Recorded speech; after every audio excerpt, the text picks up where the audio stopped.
Hai semuanya, selamat datang di channel YouTube Garuda IDN. Berikut ini kami akan membagikan kumpulan berita timnas terbaru nih, diantaranya sebagai berikut.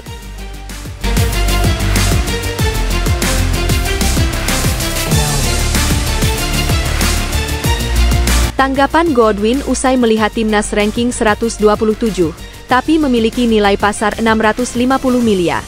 Bahkan lebih mahal dari Australia. Lalu begini tanggapannya. Mantap, Sandy Walsh bakal hadapi Cristiano Ronaldo di AFC Champions League. Sandy sangat bersemangat jelang melawan pemain mega bintang tersebut. Dia juga sudah menargetkan kemenangan. Bukan main, Iqbal Gwijangge bakal segera gabung klub Liga Thailand. Timnas Indonesia Junior patut berbangga memiliki pemain yang potensinya disukai klub luar negeri. Kabar terbaru, Ciro Alves buat rencana untuk hengkang dari Persib Bandung sebentar lagi. Namun, netizen memprediksi pemain satu ini sudah dilirik oleh Patrick Kluivert untuk diboyong ke timnas. Memalukan, Hoki Caraka dinilai jadi biang kerok kekalahan PSS Sleman di laga versus Semen Padang. Hoki langsung merasa bersalah dan minta maaf kepada penggemar PSS Sleman. Bikin geleng-geleng, netizen minta Indra Syafri untuk belajar dari Shin Tae-yong yang dulu pernah bantai Suriah meskipun dengan pemain lokal. Padahal Indra baru uji coba, jangan sampai kesalahan ini terulang di laga sebenarnya. Namun sebelum lanjut ke pembahasannya, alangkah baiknya untuk tekan tombol like dan subscribe-nya ya guys. Jika sudah, mari kita lanjut.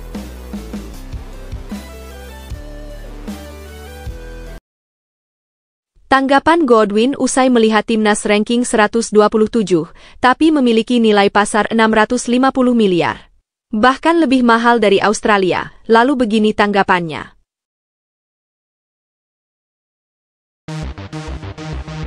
Timnas Indonesia akan menghadapi tantangan besar dalam laga melawan Australia. Namun, ada fakta menarik yang mencuri perhatian menjelang pertandingan ini. Dengan masuknya sejumlah pemain naturalisasi berkualitas Eropa, nilai pasar skuad Garuda mengalami lonjakan signifikan. Bahkan, jika dibandingkan dengan tim lawan, Indonesia justru memiliki market value yang lebih tinggi. Berdasarkan data terbaru, perbedaan nilai pasar antara kedua tim cukup mencolok. Timnas Indonesia saat ini memiliki nilai yang jauh lebih besar dibandingkan Australia, dengan rasio yang mencengangkan, yakni 127 berbanding 27.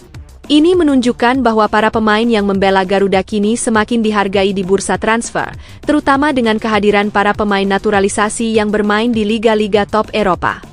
Kehadiran nama-nama seperti Martin Paes, Jairo Riedewald, dan Nathan Chu Aon, yang baru saja menyelesaikan proses naturalisasi, ikut berkontribusi dalam peningkatan nilai pasar timnas Indonesia.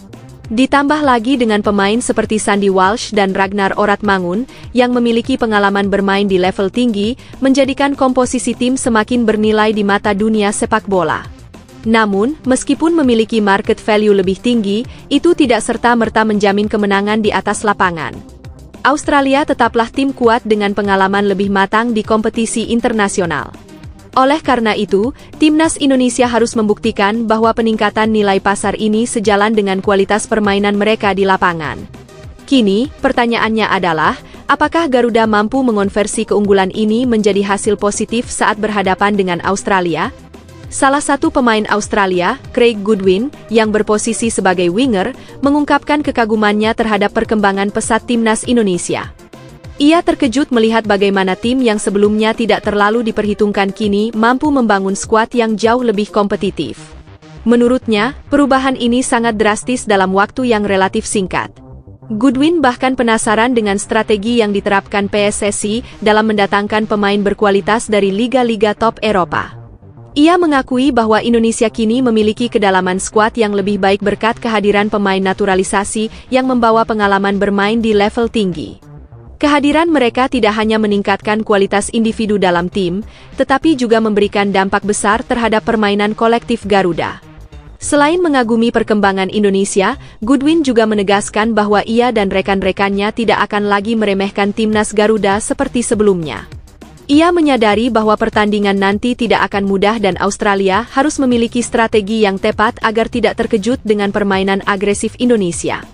Sebagai pemain yang sudah cukup berpengalaman di level internasional, Goodwin bertekad mencari cara untuk memastikan timnya tetap unggul dan tidak sampai kehilangan kendali dalam pertandingan. Ia menilai Indonesia kini bukan lagi tim yang bisa dianggap enteng, sehingga persiapan yang matang menjadi kunci agar Australia tidak sampai kehilangan poin saat berhadapan dengan skuad asuhan Patrick Kluivert.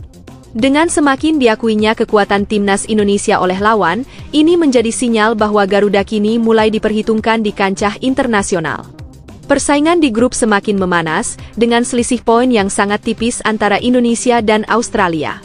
Saat ini, timnas Indonesia menempati peringkat ketiga dengan koleksi 6 poin, hanya terpaut 1 angka dari Australia yang berada di posisi kedua dengan 7 poin. Laga melawan Australia akan menjadi pertandingan kunci bagi skuad Garuda. Jika Indonesia mampu meraih kemenangan, peluang untuk langsung lolos ke fase berikutnya akan semakin terbuka lebar. Setelah menghadapi Australia, Indonesia masih akan berjumpa dengan Bahrain dan Cina, dua tim yang secara peringkat tidak terlalu diunggulkan. Hal ini membuat jalan menuju posisi 2 besar semakin realistis untuk dicapai. Tantangan terbesar tentu datang dari Jepang, tim yang memiliki kualitas jauh di atas lawan-lawan lain di grup ini. Menghadapi Jepang akan menjadi ujian tersulit bagi Indonesia, tetapi jika mampu mengamankan poin maksimal dari laga lainnya, posisi runner-up masih sangat mungkin diraih. Dengan performa yang semakin solid dan kehadiran pemain naturalisasi yang meningkatkan kualitas tim, bukan tidak mungkin Indonesia mampu mencetak kejutan besar di grup ini. Sekarang, pertanyaannya adalah, apakah timnas Indonesia bisa memanfaatkan momentum ini untuk menembus fase berikutnya? Yuk, bagikan pendapatmu di kolom komentar.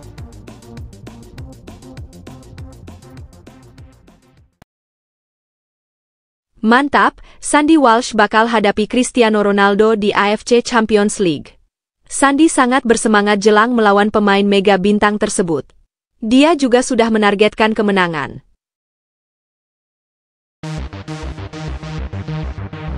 Potensi pertemuan antara Sandy Walsh dan Cristiano Ronaldo di perempat final AFC Champions League Elite musim ini semakin menarik untuk disimak. Yokohama F. Marinos, klub yang diperkuat oleh Sandy Walsh, telah memastikan tempat di babak 8 besar, begitu juga dengan Al Nassr, klub raksasa Arab Saudi yang diperkuat oleh Ronaldo. Pada fase sebelumnya, AFC membagi tim peserta ke dalam 2 zona, yakni Barat dan Timur. Namun, mulai babak perempat final, sistem ini tidak lagi digunakan, sehingga memungkinkan tim dari kedua zona untuk saling berhadapan. Saat ini, sudah ada 6 klub yang lolos ke perempat final, yaitu Al-Ahli, Al-Hilal, Al-Nassr, Al-Sadd, Yokohama F. Marinos, dan Buriram United. 2 tiket tersisa masih diperebutkan oleh Gwangju versus Vissel Kobe, serta Kawasaki Frontale versus Shanghai Shenhua. Menariknya, seluruh laga perempat final hingga final akan digelar di Arab Saudi dengan format sentralisasi, tanpa sistem kandang dan tandang. Dengan format ini, Yokohama F. Marinos berpeluang besar untuk bertemu Al Nassr lebih awal. Jika skenario ini terjadi, Sandy Walsh akan menghadapi ujian berat dalam menjaga pertahanan timnya dari gempuran bintang-bintang Al Nassr seperti Cristiano Ronaldo, Otavio, dan John Duran. Sejak bergabung dengan Yokohama F. Marinos pada Februari 2025, Sandy langsung menjadi pemain penting bagi tim asal Jepang tersebut. Dalam 3 laga AFC Champions League Elite yang sudah dijalaninya, ia selalu tampil penuh. Pada laga terakhir, ia berkontribusi dengan 1 assist dalam kemenangan 4-1 atas Shanghai Port di babak 16 besar. Berperan sebagai bek tengah, Sandy menunjukkan ketangguhannya dalam bertahan serta kemampuannya dalam membangun serangan.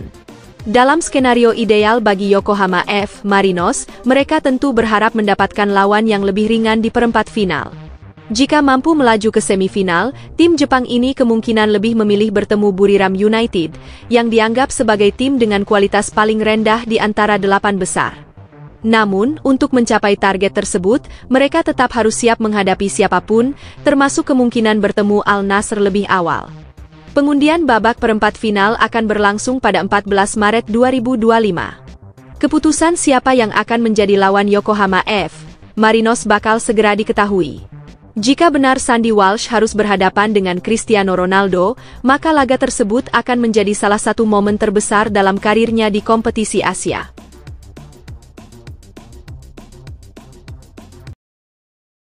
Kabar terbaru, Ciro Alves buat rencana untuk hengkang dari Persib Bandung sebentar lagi. Namun, netizen memprediksi pemain satu ini sudah dilirik oleh Patrick Kluivert untuk diboyong ke timnas. Ciro Alves baru-baru ini mengunggah sebuah isyarat di Instagram story miliknya, yang mengindikasikan bahwa masa baktinya bersama Persib Bandung akan berakhir pada 30 April 2025. Unggahan tersebut sontak membuat para pendukung setia Persib, bobotoh, bertanya-tanya mengenai masa depan sang pemain. Sebagai salah satu pilar penting dalam skuad Maung Bandung, Ciro Alves memiliki kontribusi besar dalam kemenangan timnya atas Arema FC di pekan ke-20 Liga 1 musim ini. Dalam pertandingan tersebut, ia mencatatkan assist yang berujung pada gol Gervane Castaner di menit ke-84, sekaligus memastikan 3 poin berharga bagi Persib. Dengan performa impresifnya, bobotoh berharap agar manajemen tim mengambil langkah untuk mempertahankan sang pemain lebih lama. Menurut data dari Transfermarkt, kontrak pemain asal Brasil itu memang akan habis pada 30 April 2025. Hal ini membuka kemungkinan besar bahwa ia tidak akan memperpanjang masa tinggalnya di Bandung. Kekhawatiran bobotoh semakin nyata ketika mereka melihat banyak spekulasi bermunculan mengenai kelanjutan karir Ciro Alves. Dukungan pun mengalir deras melalui kolom komentar di media sosialnya, di mana banyak penggemar mendesaknya untuk tetap bertahan di Persib. Hingga saat ini, manajemen Maung Bandung masih belum memberikan pernyataan resmi mengenai apakah mereka akan mengajukan perpanjangan kontrak atau tidak. Ketidakjelasan ini semakin membuat para penggemar gelisah, mengingat peran vital Ciro Alves di lini serang Persib. Dengan usianya yang telah menginjak 30 tahun, beberapa pihak menilai bahwa sang pemain mungkin mulai mempertimbangkan langkah baru dalam karirnya. Entah itu bergabung dengan klub lain atau bahkan mempersiapkan diri untuk gantung sepatu. Terlepas dari spekulasi yang beredar, Ciro Alves tetap menunjukkan profesionalisme di atas lapangan. Usai kemenangan Persib atas Arema FC, ia menegaskan betapa pentingnya hasil positif tersebut bagi tim. Ia menyebut bahwa kemenangan itu menjadi modal berharga bagi Persib untuk menghadapi laga-laga selanjutnya di kompetisi. Dengan sisa waktu kontraknya yang kurang dari setahun, keputusan mengenai masa depan Ciro Alves kini berada di tangan manajemen Persib. Apakah Maung Bandung akan memberikan kontrak baru, atau justru membiarkan salah satu pemain kunci mereka pergi? Yang pasti, bobotoh berharap Ciro tetap menjadi bagian dari skuad dan bisa menutup karirnya sebagai salah satu legenda Persib Bandung.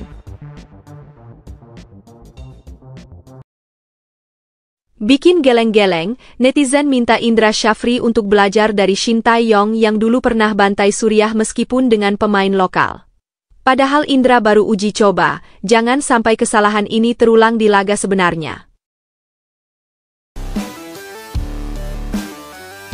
Timnas Indonesia U20 yang kini ditangani oleh Indra Syafri harus menerima kenyataan pahit setelah mengalami kekalahan dari Suriah dalam laga uji coba internasional di Stadion Gelora Delta, Sidoarjo.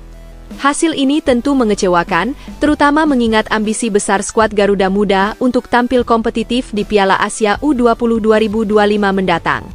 Yang menarik, jika melihat ke belakang, Timnas Indonesia U20 di era kepelatihan Shin Tae-yong pernah menaklukkan Suriah dengan skor 1-0 dalam ajang Piala Asia U20 2023. Saat itu, Garuda Muda hanya mengandalkan pemain lokal tanpa ada kehadiran pemain naturalisasi.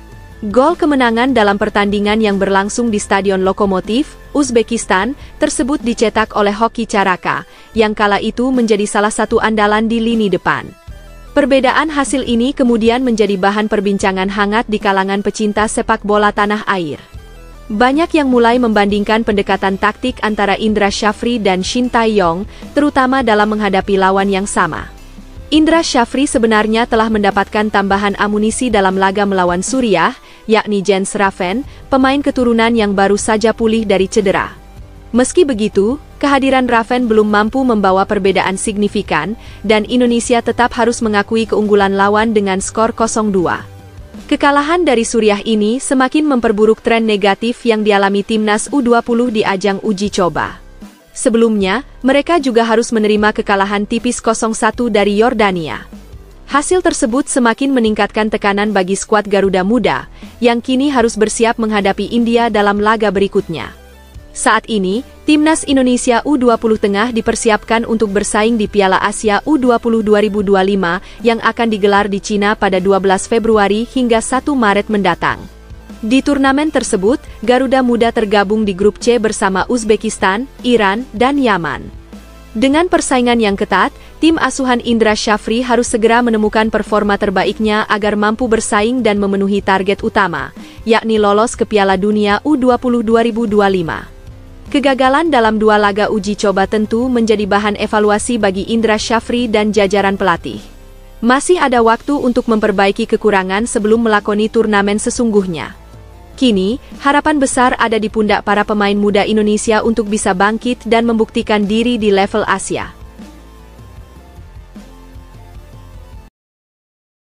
Memalukan, Hoki Caraka dinilai jadi biang kerok kekalahan PSS Sleman di laga versus Semen Padang. Hoki langsung merasa bersalah dan minta maaf kepada penggemar PSS Sleman.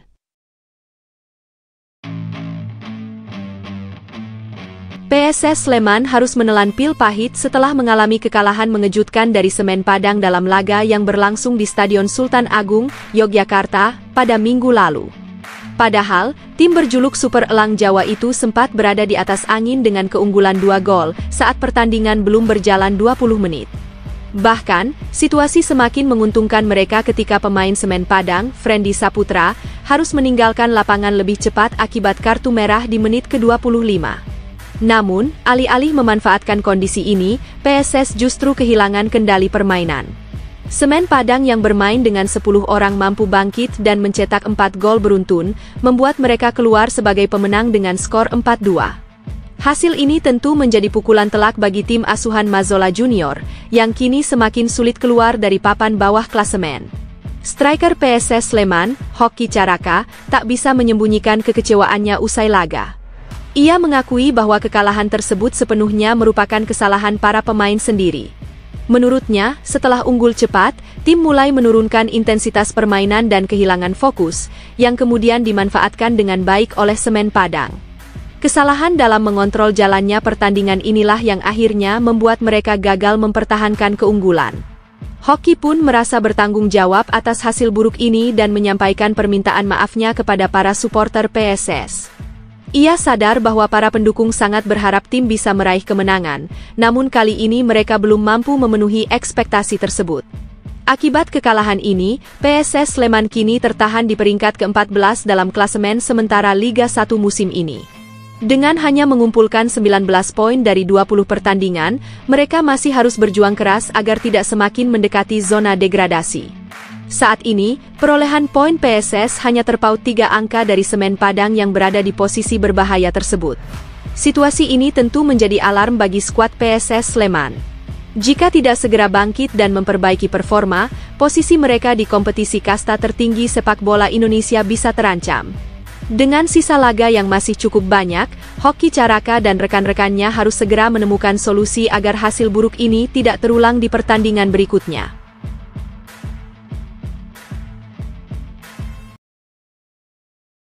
Bukan main, Iqbal Gwijangge bakal segera gabung klub Liga Thailand. Timnas Indonesia Junior patut berbangga memiliki pemain yang potensinya disukai klub luar negeri. Bek muda berbakat Timnas Indonesia U20, Iqbal Gwijangge, dikabarkan tengah bersiap untuk merantau ke Liga Thailand.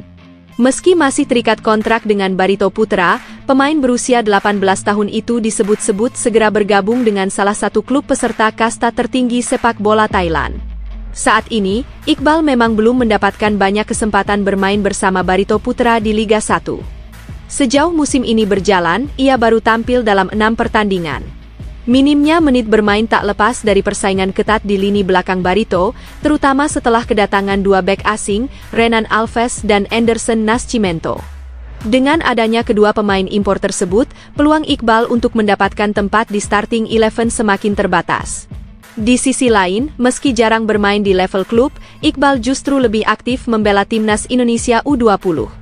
Ia menjadi bagian dari skuad yang tengah dipersiapkan untuk ajang AFC U20 di Tiongkok.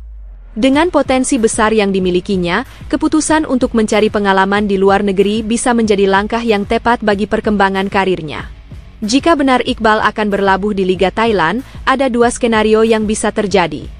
Klub peminat bisa merekrutnya secara permanen dengan membayar biaya transfer kepada Barito Putra, atau memilih opsi peminjaman agar Iqbal bisa mendapatkan menit bermain lebih banyak.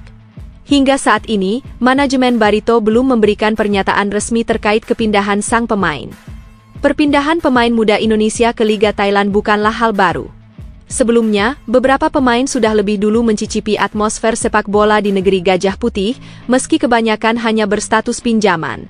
Nama-nama seperti Ryuji Utomo yang sempat bermain untuk PTT Rayong, serta Terence Puhiri dan Todd Rivaldo Ferre yang pernah membela Lampang FC, menjadi contoh bagaimana kompetisi Thailand bisa menjadi tempat yang baik untuk menempa kemampuan. Saat ini, beberapa pemain timnas Indonesia juga tengah berkarir di Liga Thailand, seperti Asnawi Mangkualam, Pratama Arhan, dan Ronaldo Kuateh. Jika Iqbal benar-benar bergabung, maka ia akan menambah daftar pemain muda Indonesia yang merantau ke luar negeri untuk mengasah kemampuan mereka. Bagi timnas Indonesia U20, keberangkatan Iqbal ke Thailand tentu menjadi kabar baik. Pengalaman bermain di luar negeri akan memperkaya wawasannya dan meningkatkan kualitas permainannya. Mengingat usianya yang masih sangat muda, perjalanan karirnya masih panjang dan penuh potensi untuk berkembang. Kini, para penggemar sepak bola Indonesia hanya bisa menunggu konfirmasi resmi mengenai kepindahan Iqbal. Jika kesepakatan benar-benar terjadi, maka ini bisa menjadi langkah awal yang baik bagi sang pemain untuk meniti karir yang lebih cemerlang di kancah internasional. Kabar terbaru, Dimas Drajat harus absen dari Persib Bandung gara-gara gangguan saraf. Bojan Hodak minta Dimas pulihkan kondisi terlebih dahulu, karena jika tidak dia akan lebih mudah kena cedera.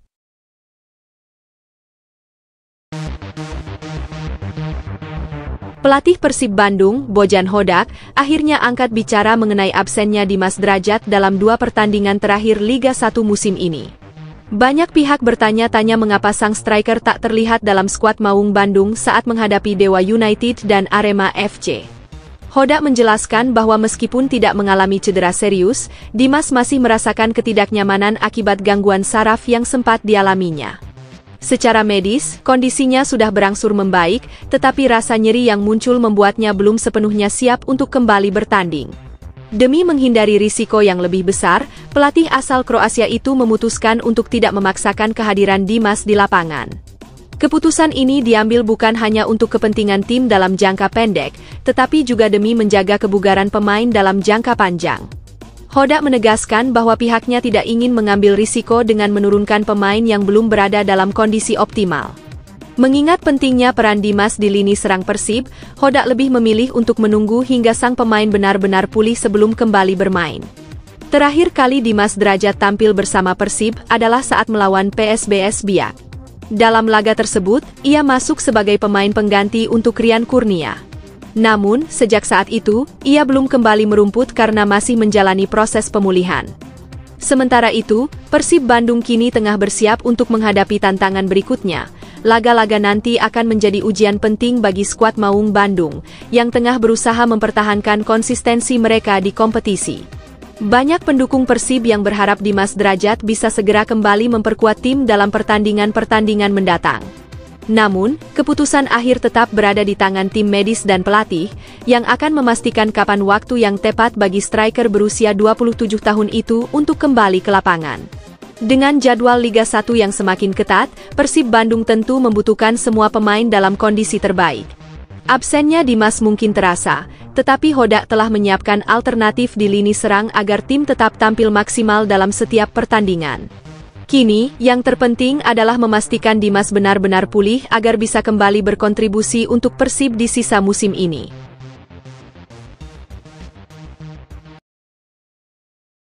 Mantap, Coach Justin senang PSSI tak hanya panggil Patrick Kluivert saja ke timnas Indonesia, tapi juga sepaket dengan asisten dan staf kepelatihan yang gacor berkelas dunia.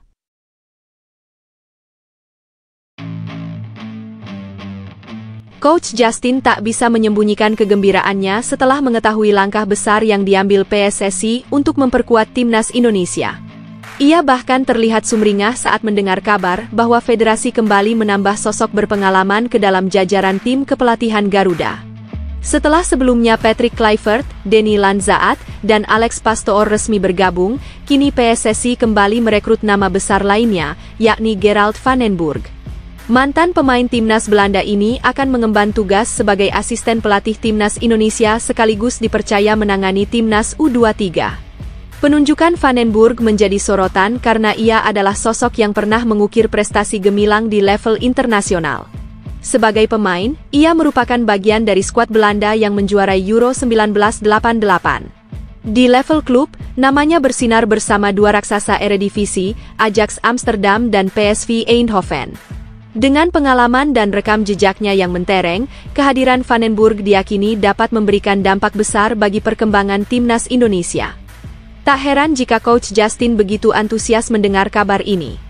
Ia bahkan mengaku bahwa Van den Burg adalah salah satu pemain idolanya di masa muda. Baginya, bergabungnya sosok berpengalaman seperti Van den Burg ke dalam tim pelatih Garuda merupakan langkah yang sangat positif. Dengan kombinasi keahlian yang dimiliki oleh tim kepelatihan saat ini, harapan untuk melihat timnas Indonesia tampil di Piala Dunia 2026 semakin terbuka lebar. Saat ini, Patrick Kluivert menjabat sebagai pelatih kepala timnas Indonesia, dibantu oleh 3 asistennya yang semuanya berasal dari Belanda, Denny Lanzaat, Alex Pastoor, dan Gerald van den Burg. Jajaran pelatih ini dianggap sebagai salah satu yang terbaik dalam sejarah timnas Indonesia, mengingat mereka memiliki pengalaman di level tertinggi sepak bola Eropa. Dengan 4 pertandingan tersisa di babak kualifikasi, skuad Garuda harus memanfaatkan kehadiran tim pelatih ini sebaik mungkin.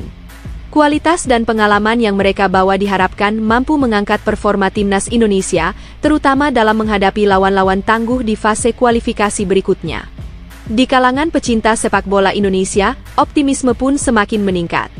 Banyak yang percaya bahwa timnas Indonesia sedang berada di jalur yang tepat untuk mencapai impian besar, yakni tampil di Piala Dunia 2026.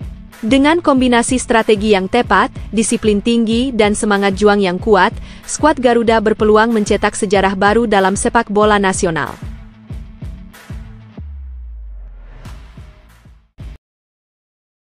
Alhamdulillah, jelang kualifikasi Piala Dunia 2026. Denny Lanzaat sudah ke Indonesia untuk susul Patrick Kluivert. Mereka siap buat racikan maut untuk timnas Indonesia agar menang di laga nanti. Asisten pelatih timnas Indonesia, Denny Lanzaat, kini tengah dalam perjalanan menuju Indonesia. Ia menyusul Patrick Kluivert dan Jordi Cruijff yang sudah lebih dulu tiba beberapa hari sebelumnya. Keberangkatannya dari Belanda terpantau melalui unggahan di media sosial, di mana ia terlihat membawa koper besar, bersiap untuk perjalanan jauh ke tanah air. Kehadiran Lanzaat ke Indonesia berkaitan dengan persiapan timnas Indonesia yang akan menjalani laga lanjutan fase ketiga kualifikasi Piala Dunia 2026. Tim Garuda dijadwalkan menghadapi Australia di Sydney pada 20 Maret mendatang, sebelum kembali ke Jakarta untuk menjamu Bahrain 5 hari kemudian. Pertandingan ini menjadi awal baru bagi timnas Indonesia setelah berakhirnya era kepelatihan Shin Tae-yong yang telah berlangsung sejak akhir 2019. Kini, di bawah arahan Patrick Kluivert, skuad Garuda diharapkan mampu menghadapi tantangan besar, terutama melawan tim-tim yang sudah berpengalaman di ajang Piala Dunia.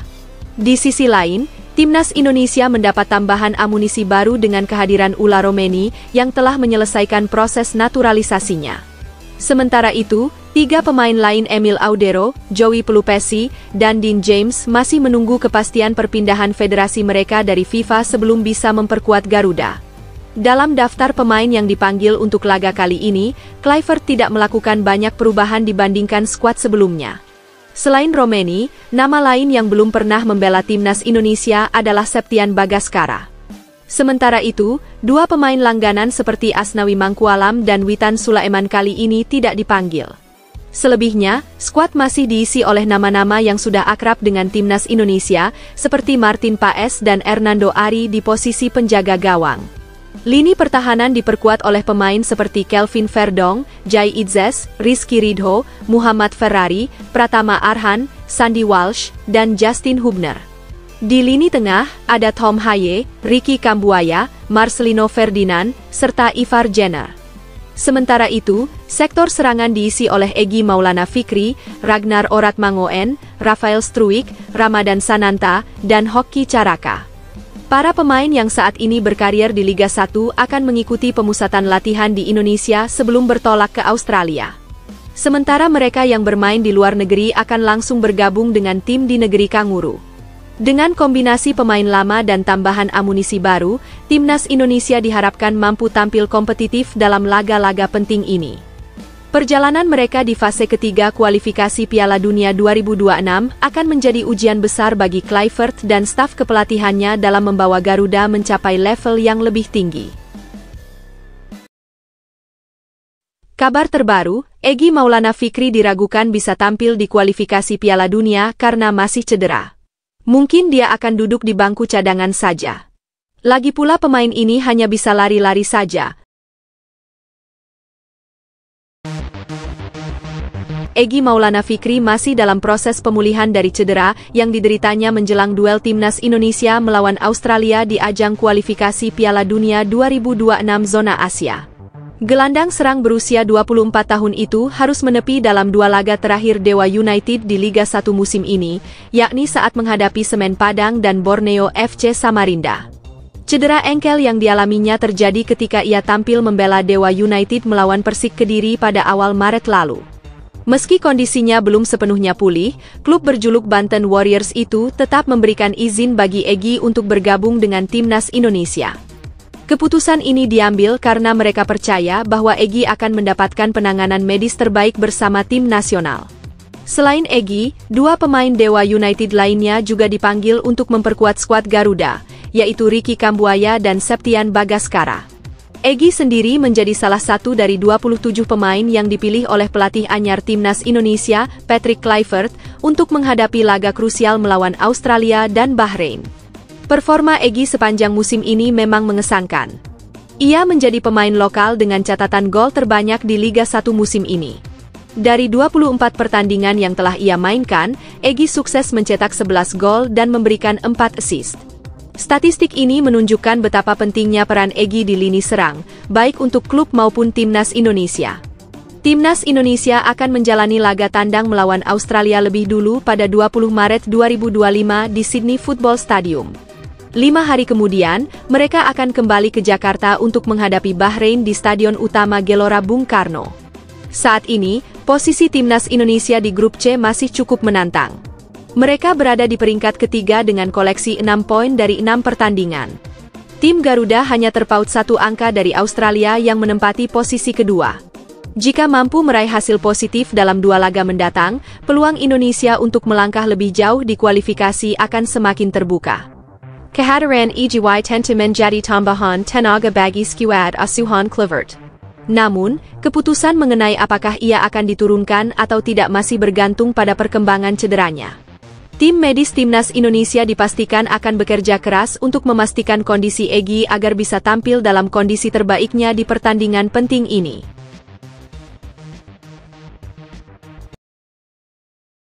Bukan main, Emil Audero bakal datang segera ke Timnas Indonesia.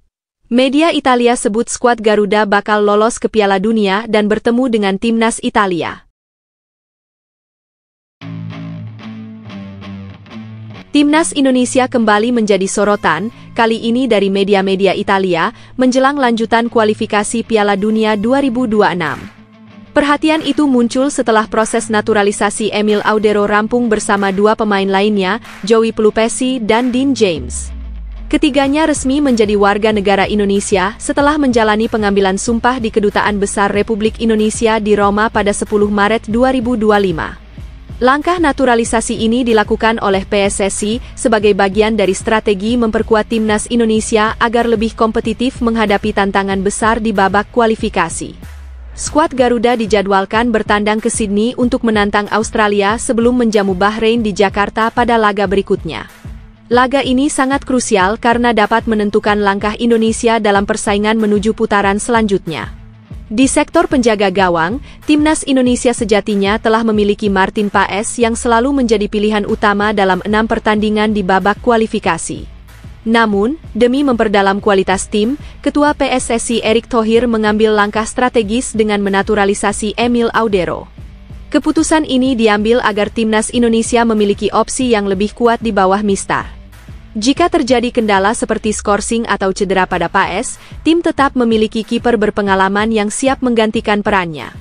Emil Audero sendiri bukan nama asing dalam sepak bola Italia.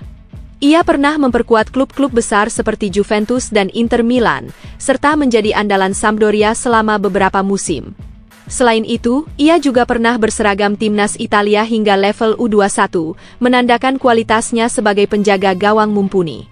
Saat ini, Audero membela Palermo setelah sempat kalah bersaing dengan Jean Butes di Como, klub Italia yang dimiliki pengusaha Indonesia. Keputusannya untuk bergabung dengan Timnas Indonesia pun menjadi perbincangan di media-media Italia. Media-media tersebut menyoroti keputusan Audero untuk berpindah kewarganegaraan, terutama mengingat proses naturalisasinya berlangsung dalam waktu yang cukup singkat menjelang pertandingan kontra Australia dan Bahrain. Kini, yang menjadi pertanyaan adalah apakah Audero akan langsung dipercaya mengawal gawang Timnas Indonesia atau harus menunggu kesempatannya. Bagaimanapun, kehadiran kiper berpengalaman seperti dirinya akan menjadi tambahan kekuatan yang signifikan bagi skuad Garuda dalam perjuangan di level internasional.